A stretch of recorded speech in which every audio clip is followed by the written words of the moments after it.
말콤 글래드웰이라고 하는 사람이 쓴 티핑 포인트라고 하는 책이 있습니다.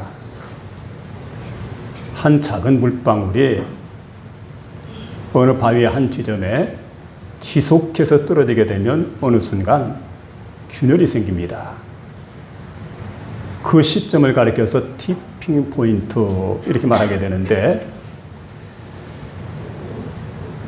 미국의 신발 브랜드 가운데 허시파피라고 하는 신발이 있습니다. 1994년도에 매출이 급감해가지고 3만 켤레밖에 팔리지 않았기 때문에 회사에서는 이 사업을 접어야 되겠다 생각을 했는데, 근데 그 순간 이상한 일이 일어나게 됩니다. 미국 뉴욕에 있는 소호라고 하는 상업지구가 있었는데, 거기에 한 가게에서 재고 신발 품목을 갖다가 다 모아놓고 아주 싸구려 가격에 헐값에 다 팔아넘겼습니다. 근데 그때 아주 패션이 뛰어난 젊은이 몇몇이 찾아와 가지고 이 신발을 사서 신기 시작을 합니다. 그러면서 신발의 유행을 탔어요. 그리고 이 신발을 접으려고 했는데 그만 광고 한번 하지 않았는데 무려 한 해에 43만 켤레가 팔려나갑니다. 아주 대박이 난 거죠. 엄청난 신발이 팔리게 됩니다. 그래서 여러분, 소수의 사람들이 이용하다가 폭발적인 변화가 일어나는 그 시점을 가리켜서 티핑 포인트 이렇게 말하게 되는데, 보통 티핑 포인트라고 할 때 세 가지 힘이 작용을 하고 있는 걸 보게 됩니다. 먼저는 소수의 법칙입니다. 다음에는 고착성의 요소입니다. 또 하나는 상황의 힘입니다. 그러니까 한번 생각해 보세요. 한 방울의 물이 어느 한 지점에 떨어지기 시작을 합니다. 소수의 법칙입니다. 지속적으로 떨어지게 될 때 그게 고착성의 요소가 됩니다. 그런데 이게 계속해서 떨어지다, 특정적인 계속해서 떨어지다가 어느 순간 균열이 가게 될 때, 이걸 가리켜서 상황의 힘 이렇게 말하게 됩니다. 그러니까 생각해 보면 오늘 본문에 여리고성이 무너지는 장면을 얘기해 주고 있는데, 이게 바로 뭐냐면 티핑 포인트라고 하는 거죠. 그러니까 여러분, 한 사람, 하나님 말씀에 전적으로 순종하는 소수의 사람이 바로 여호수아입니다. 소수의 법칙이죠. 거기다가 하나님께서 말씀합니다. 여리고성을 돌아라. 하루에 한 바퀴씩. 엿새 동안 돌고 일회째 되는 날은 7바퀴 돌아라. 계속해서 지속적으로 여리고성을 돌게 됩니다. 그리고 마지막 순간에는 제사장이 양강나팔을 불어라. 그러면 백성들이 일제히 외치라는 거죠. 와! 하고 외치게 됩니다. 그때 여러분, 성이 무너지는 상황에 힘이 있다는 거죠.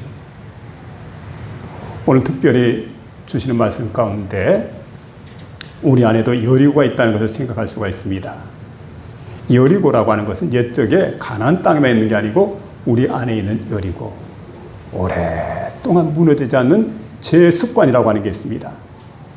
또 그런가 하면 쉽게 사라지지 않는 마음속의 교만이 있습니다. 교만뿐만 아니죠. 우리 마음속에 욕심이 있습니다. 그리고 용서치 못하는 마음이 있습니다. 절망이 있습니다. 낙심이 있습니다. 두려움이 있습니다. 염려가 있습니다. 이 모든 것들이 내 안에 있는 여리고라는 겁니다. 근데 여러분, 이 여리고라고 하는 도성을 갖다가 하나님께서 하루아침에 무너뜨렸습니다. 그러므로 이 시간 우리가 내가 여리고성을 무너뜨리겠다고 하는, 내 안에 있는 여리고를 내가 무너뜨리겠다고 하는 그런 마음이 아니라 하나님을 신뢰하는 믿음으로 오늘 이 시간 전적으로 하나님 앞에서 우리 안에 있는 여리고를 무너뜨려 나가는, 그래서 내 안에 여리고를 무너뜨리자 하는 제목의 말씀을 전하려고 하는데, 이 말씀을 듣는 가운데 저와 여러분 마음속에 크신 은혜가 임하는 복된 시간 될 수 있기를 주의 이름으로 축원합니다. 먼저 여기 보니까 하나님 말씀에 전적으로 순종하라는 말씀을 들려주고 있습니다. 한 협곡에 흔들다리가 있습니다.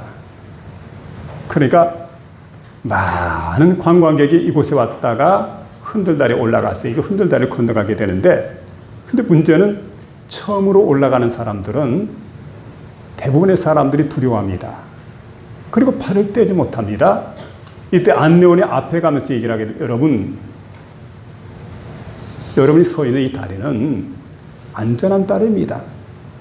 그리고 이 다리에서 수많은 사람들이 다리를 건너 건너편까지 갈 수가 있었습니다. 그렇기 때문에 이 다리를 갖다 두려워하지 말고 다리를 믿으세요. 안전하다는 것을 믿고 그리고 걸음을 떼보세요. 한 걸음 한 걸음 떼다 보면 반드시 건너편에 도달하게 될 겁니다. 여러분 머릿속으로 이해를 합니다. 아하, 이 다리는 안전한 다리로구나. 근데 문제는 뭐냐면 아무리 안전한 다리라 해도 내가 그것을 갖다 건너지 않는다고 한다면 나하고는 상관이 없어요. 그래서 여러분 이 다리는 안전하기 때문에 내가 한 걸음 한 걸음 떼다 보면은 반드시 건너편에 도달할 수가 있다는 거죠. 이것이 바로 여러분 믿음의 법칙입니다. 우리가 하나님 말씀에 대해서 이해하는 것으로 끝내버리는 경우가 많아요. 하나님 말씀을 이해로 끝내는 게 아니라 그 말씀을 그대로 순종해서 말씀을 실천에 옮기는 겁니다. 그럴 때 하나님의 역사가 일어난다는 사실을 믿으며 살아가는 저와 여러분 되시길 바랍니다. 여호수아 장군이 하나님 명령을 받게 되는데 인간적으로 상식적으로 생각할 때 도저히 이해 불가능한 말씀을 하시게 됩니다. 전쟁을 앞두고 백성들에게 할례를 행하라. 여러분 말이나 될 법합니까? 무장을 해도 지금 부족한 판인데 전쟁을 앞두고 있는데 사람들이 꼼짝하지 못하도록 할례를 행하라. 그리고 여러분 하나님 말씀을 믿고 길갈에서 할례를 행하게 됩니다. 그리고 온 백성을 성결케 했습니다. 그러고 나니까 하나님 유월절 행사를 지켜라. 유월절을 지킵니다. 그리고 믿음으로 하나님의 승리를 내다보게 됩니다. 그리고 나서 보니까 여러분 여호와의 군대 장관이 딱 등장을 했는데 그대는 누구십니까? 도대체 누구인데 여기에 나타났느냐? 나는 여호와의 군대 장관이다. 그럴 때 여호수아가 그 앞에 엎드리게 됩니다. 경배를 합니다. 그리고 자신의 모든 지휘권을 하나님께 내려놓습니다. 여러분 이렇게 철두철미하게 하나님께 순종했더니 오늘 주시는 말씀 2절의 말씀이 이제 우리에게 들려주고 있는 걸 보게 됩니다. 보라, 내가 여리고와 그 왕과 용사들을 내 손에 붙였노라. 이렇게 말씀합니다. 여리고와 그 왕과 용사들을 내 손에 붙였노라. 내 마음대로 해라. 얼마든 승리를 거둘 수 있다는 거지요. 그러니까 여러분 생각해 보면 철옹성벽 여리고성입니다. 성문을 굳게 닫혔습니다. 그런데 하나님께서 승리를 선언해 주고 있습니다. 그래서 여러분 하나님 말씀이라고 하는 것은 여러분 현실이 됩니다. 약속은 현실이 된다. 반드시 이루어지게 됩니다. 그래서 하나님 지금 말씀했기 때문에 반드시 이 말씀은 그대로 이루어진다는 사실입니다.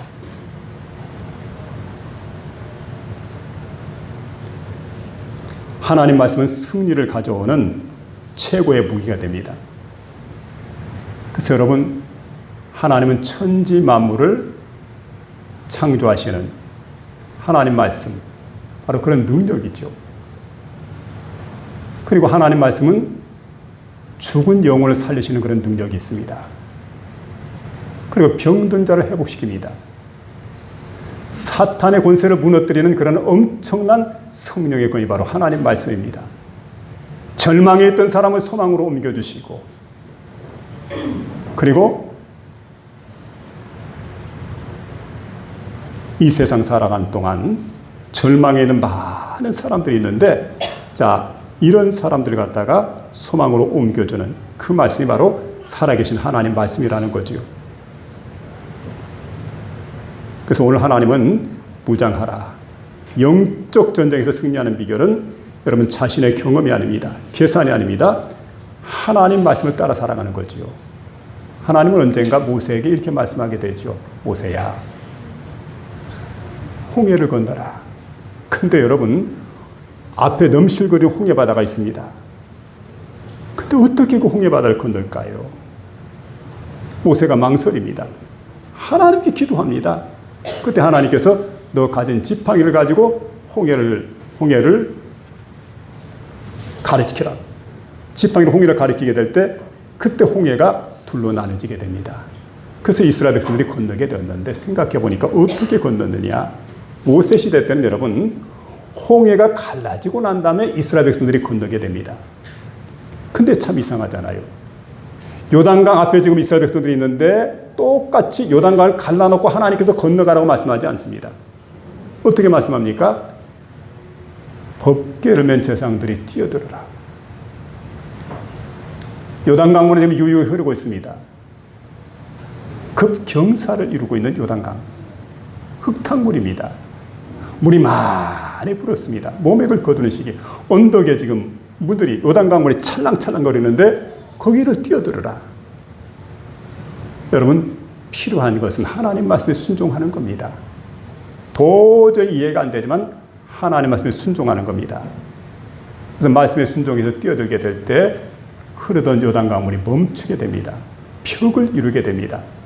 그리고 요단강을 갖다가 육지처럼 건너게 됩니다. 생각해 보니까 여러분, 바로 이런 법칙입니다. 기적이 일어난 후에 들어간 것이 아닙니다. 순종하고 들어갔더니 기적이 일어나더라. 여러분, 하나님 말씀은 그런 겁니다. 순종할 때 기적이 일어납니다. 여호수아가 하나님 말씀 앞에 순종하게 될 때 놀라운 기적의 역사가 일어났던 것처럼 오늘 우리 마찬가지입니다. 우리 앞에 있는 그 어떤 어려움 가운데서 순종하게 될 때 기적의 역사가 일어납니다. 광야에 1세대 사람들이 있습니다. 이 사람들은 원망과 불평을 일삼았던 사람들입니다. 그런데 2세대 사람들은 하나님의 지혜를 전적으로 신뢰했던 이런 사람들입니다. 전적으로 하나님의 지혜를 신뢰했습니다. 그러니까 이해보다 순종을 선택하게 됩니다. 돌라면 돌고 외치라면 외치고 침묵하라면 침묵하고 하나님 말씀에 전적으로 순종했더니 여러분 눈앞에 있는 여리고성이 무너졌다는 거지요.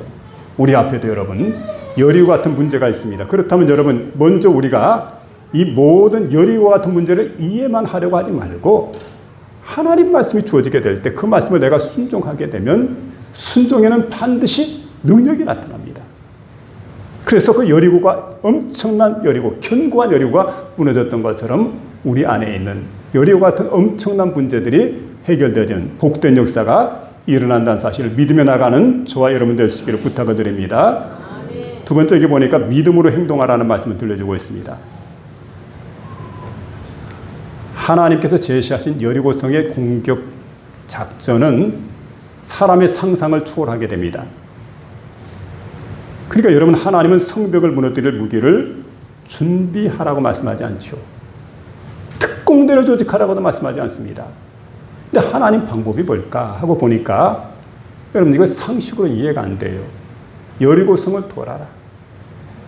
근데 이스라엘 백성들이 잘하는 게 뭐냐면 광야에서 대거 40년 동안 돌았어요. 그런데 지금 똑같이 이번에는 그렇게 돌았던 방법으로 여리고성을 갖다 돌아라. 하루에 한 바퀴씩 엿새 동안 돌아라. 그런데 그렇게 엿새 동안 돌 뿐만 아니라 7일째 되는 날은 7바퀴를 돌 수 있도록 해라. 그렇게 말씀해 주고 있습니다. 근데 이게 여러분 지금 저들 앞에는 난공불락의 여리고성이 지금 딱 버티고 있습니다. 성문은 굳게 닫혔습니다. 성 안의 사람들은 지금 숨을 죽이고 긴장하고 지금 기다리고 있습니다. 자, 이런 순간입니다. 근데 지금 이스라엘 백성들이 군호를 어떻게 보면 이제 그 대열을 재가지고 질서 있게 움직여야 되는데 맨 앞에 있는 사람들을 보니까 무장을 한 군사들이 있습니다. 그 뒤를 따라서 7명의 제상이 7 양각 나팔을 가지고 지금 딱 서 있습니다. 그 뒤에는 여러분 하나님 법궤가 따라오고 있습니다. 맨 뒤에는 이스라엘 백성이 지금 따라갑니다. 문제는 성을 도는 동안 만일에 적군이 와서 공격한다고 한다면 속수무책으로 당할 수밖에 없는, 세상에 어떻게 이런 군사작전이 있을 수 있을까 우리가 생각할 수가 있는데, 근데 여러분 이런 군사작전에도 불구하고 백성들이 불평이 없었다는 거지요. 그대로 순종하고 행진합니다. 왜냐하면 하나님의 말씀을 믿었기 때문입니다. 믿음은 이해가 아닙니다. 믿음은 순종합니다. 여러분, 이해가 되어져서 내가 따라가는 게 믿음이 아니라 이해가 되지 않지만 순종해 보니까 그때 역사가 일어납니다. 도랑아리 6개 물을 가득히 채워라. 이해가 안 되죠? 무슨 얘기냐면 물을 가득히 채우는 건 이해가 되지만 그 떠다가 연회장에 갖다 주어라. 아니 허드렛 물을 갖다가 왜 연회장에 갖다 주는 겁니까? 음식을 주관하시는 분인데 떠다 주었는데 여러분 언제 변한지 모르겠지만 물이 변해서 포도주가 됩니다. 순종하는 순간에 역사가 일어난다는 것. 하나님 말씀을 내가 이해할 수 없어도 말씀을 믿고 하나님은 틀림없기 때문에 하나님 인격을 내가 믿고 그리고 그 말씀대로 그대로 실행에 옮기게 될 때 역사가 일어난다는 사실입니다. 믿음은 이해가 되는 후에 순종하는 것이 아니라 신뢰하기 때문에, 하나님은 내가 전적으로 신뢰하기 때문에 내가 순종하는 겁니다. 성을 무너뜨린 것은 이스라엘 백성들의 환우가 아닙니다. 함성이 아닙니다. 행진도 아닙니다. 끝까지 하나님 말씀을 믿고 따르고 순종하게 될 때 그때 여러분 성이 무너지는 엄청난 역사가 일어나게 됩니다. 자, 히브리서 11장 30절에 보니까 믿음으로 7일 동안 여리고를 도니 성이 무너졌으며 이렇게 말씀해 주고 있습니다. 전적으로 순종하게 될 때 성이 무너졌다는 말씀인데, 여러분 잘 아는 그 역사상 유명한 전쟁 가운데 6.1 전쟁이 있습니다. 단 6일 동안 이스라엘과 중동에 있는 국가들이 전쟁했던 그 엄청난 전쟁이죠. 근데 6일 동안 전쟁했는데 이스라엘 나라가 엄청난 땅을 차지하게 됩니다. 그 이스라엘 남쪽에는 시내반도가 있습니다. 이집트 땅이죠. 거대한 시내반도를 갖다 다 차지하게 됩니다. 그것으로 끝나는 게 아니죠. 요단강 서쪽에는 서안 지구를 다 점령을 했습니다. 그리고 골란권, 바산 골란 그러는데 골란권까지 다 점령을 했습니다. 시리아 땅, 요르단 땅, 이집트 땅을 다 빼앗아 버렸습니다. 이 땅을 몽땅 차지하게 돼요. 근데 그 전쟁을 앞두고 당시 국방부 장관이던 모세 다얀이라고 하는 장관이 있는데, 그 장관이 자신이 알고 있는 모든 데이터, 정보력 다 동원해가지고 컴퓨터에 다 이걸 넣고 계산합니다.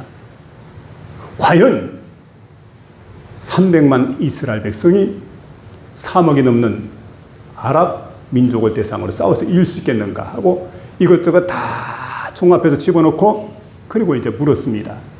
컴퓨터가 대답을 합니다. 승리 불가. 네 글자죠, 우리 글자로. 승리 불가. 절대 이길 수 없다는 겁니다. 이때 모세 다얀 장군은 컴퓨터를 내동댕이 쳐버렸습니다.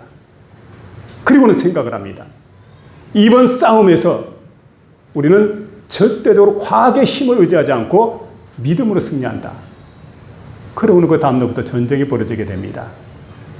안식일이 지난 다음날 전쟁을 벌였는데, 이때 모세 다얀 장군은 이렇게 선포를 하게 됩니다. 우리는 다음 안식일이 올 때는 반드시 안식일을 지킬 거라고. 그리고 이 전쟁은 그 안에 끝낼 거라고. 그런데 꼭 엿새가 걸렸습니다. 그리고 이스라엘군은 대승을 거두었어요. 그리고 그 다음날 안식일을 지킬 수가 있었던 겁니다. 여러분, 하나님은 승리케 하신 하나님입니다. 어떤 하나님이냐? 하나님을 믿고 저들이 믿음으로 승리를 거두게 됩니다. 우리는 하나님의 능력으로 싸워야 됩니다. 믿음으로 싸우는 겁니다. 여러분 여기에 대승의 비결이 있었던 걸 보게 됩니다. 신앙인의 영적 싸움은 바로 이제 하나님을 믿고 믿음으로 싸우는 그런 싸움인데 내 계산이 아닙니다. 근데 잔꾀가 아닙니다. 우리의 대장 되신 예수를 앞세우면서 말씀을 붙들고 믿음으로 한 걸음 한 걸음 내딛게 될 때 하나님께서 우리의 가정과 산업과 건강과 신앙의 여리고를 무너뜨려 주시는, 그래서 세상을 이기는 비결이 어디에 있느냐? 오직 예수, 오직 믿음임을 기억하면서 믿음의 싸움을 싸우며 살아가는 저와 여러분 되시기를 부탁을 드립니다. 마지막 세 번째는 여기 보니까 침묵으로 인내하라 하는 말씀을 들려주고 있는데, 자, 이스라엘 백성들은 매일 여리고성을 돌게 됩니다. 돌았는데 한 3, 4일쯤 지나게 되면은 성벽에 금이 가고, 그리고 적군에게 동요가 일어나게 되고, 그래야 되는데 그런 일이 없어요. 엿새 동안 돌았는데도 꿈쩍하지 않습니다.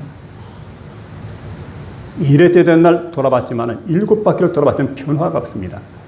그때 하나님 여호와께서 이스라엘 백성들에게 주시는 말씀이 바로 10절에 주시는 말씀인데, 너희는 외치지 말며 너희 음성을 들리게 하지 말며 너희 앞에서 아무 말도 내지 말라. 그리하다가 내가 너희에게 명령하여 외치라 하는 날에 외칠지니라. 이렇게 말씀해 주고 있습니다. 여러분, 왜 하나님은 그 백성들에게 침묵하라 했을까요? 저들의 습성을 잘 알고 있기 때문입니다. 이스라엘 백성들은 원망하는 것 좋아합니다. 불평하는 것 좋아합니다. 그러니까 여러분, 말하라고 하면 어떤 말 하겠습니까? 아니 이게 무슨 작전이야? 언제 이 성이 무너지는 거야? 긍정적인 얘기하지 않고 다 부정적인 얘기만 잔뜩 들어오게 되면은 여러분, 온 이스라엘 백성들 가운데, 대열을 이룬 이스라엘 백성들 가운데 신앙적 요소가 아니라 불신앙만 가득히 채워져서 그들의 믿음이 다 사라지고 말 겁니다. 그렇기 때문에 절대 말하지 마라. 침묵하라. 참고 기다리라. 하나님께서 그렇게 말씀해 주고 있는 걸 보게 됩니다.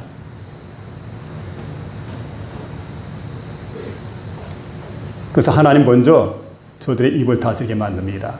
홍해 앞에 서 있던 모세에게 출애굽기 14장 13절에 보니까 너희는 두려워 말고 가만히 있어서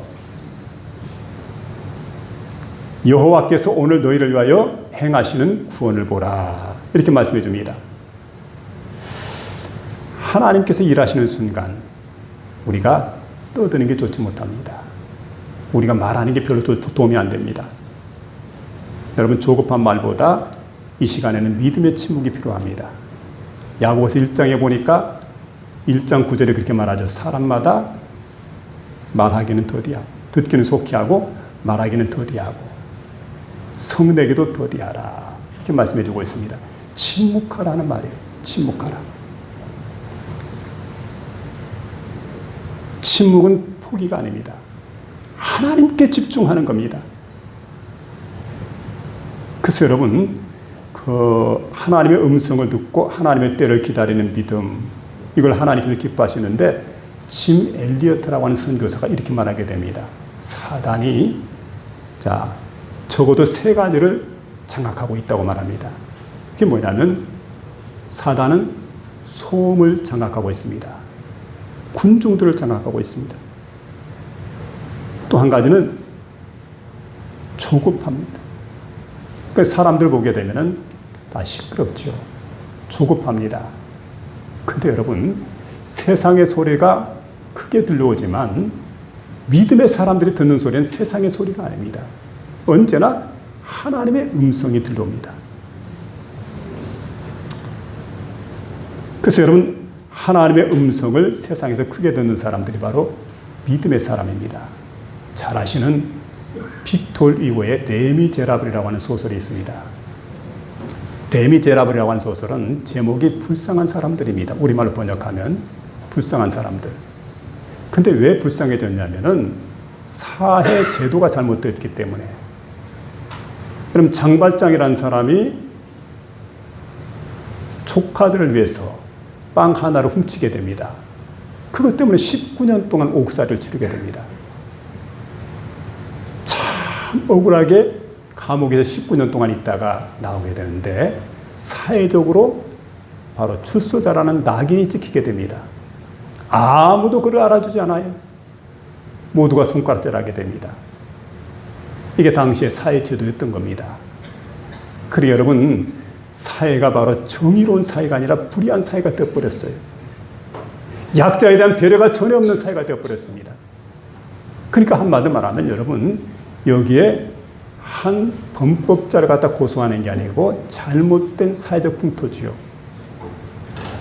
사회적 제도가 잘못돼서 온 나라 사람들이, 온 주변 사람들이 불쌍한 사람이 되어져 버린 그런 사회를 지금 고발하고 있습니다. 근데 그가 어느 날 성당에 들어갔다가 견물생심입니다. 잠깐 거기에 있는 은잔에 눈이 멀어가지고 은잔 하나를 훔쳐왔습니다. 그러다가 지금 밖으로 급히 나왔는데 길을 배회하고 있는 도중에 경찰이 불신신문하게 됩니다. 사람이 이상하니까. 그러고 소지품을 검사해보는 가운데 은잔을 발견합니다. 출처가 어디냐. 그래, 그를 이끌고 대질신문하기 위해서 성당으로 데려갑니다. 그 가니까 미리엘 주교가 있습니다. 함께 이렇게 이야기를 하는 가운데 미리엘 주교가 아주 인자한 미소를 띠면서 이렇게 얘기를 하게 됩니다. 여보게 친구, 내가 자네에게 은잔만 준 게 아니고 은처 때도 주었는데 이걸 놓고 갔더만 내가 주려고 했는데 잘 왔다고. 그러면 그를 고발하지 않았어요. 따뜻하게 그를 맞이해 주게 됩니다. 용서해 주게 됩니다. 그를 감싸 주게 됩니다. 그 자리에서 이 사람이 감동을 받게 돼요. 그 다음부터 행동이 완전히 바뀌게 됩니다. 옛날과 완전 다르죠. 그래서 여러분, 이제 이 사람의 삶이 달라지게 되었습니다. 분노하고 원망하며 살 수 있지만은 그렇게 살지 않아요. 난 억울하다고. 억울함을 얼마든 항변하고 변명할 수 있지만 그렇게 하지 않습니다. 긴 시간 동안 묵묵히 선을 행하게 됩니다.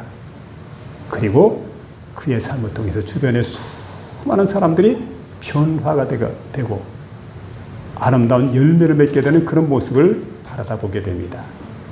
여러분, 이게 긴 시간 동안 침묵하면서 이뤄낸 그 장발장의 모습입니다. 하나님의 사랑을 입었어요. 하나님의 은혜를 입었습니다. 하나님의 용서를 체험했습니다. 그런 거로 여러분, 우리는 변명할 이유가 없죠. 항변할 필요가 없습니다. 세상은 살만한 세상입니다. 아름다운 세상입니다. 너무 귀한 은총을 내가 하나님께로부터 공급받았습니다. 그래서 우리가 변화된 삶을 살아가게 될 때 주변에 많은 사람들에게 선한 열매가 맺혀지는, 말할 필요가 없죠. 침묵하면서 인내하면서 그 삶을 살아가게 될 때 주변에 많은 사람들에게서 아름다운 열매가 맺혀지는 걸 보게 됩니다. 우리가 하나님 말씀을 믿고 끝까지 순종하는 사람을 통해서 여리고성이 무너졌던 것처럼 우리도 말씀 붙들고 한 걸음 한 걸음 순종하면서 믿음으로 전진한다면 하나님의 정하신 때 우리의 여리고도 반드시 무너지게 된다는 이 사실을 믿고 믿음의 걸음을 떼는 저와 여러분 될 수 있기를 주의 이름으로 축원합니다.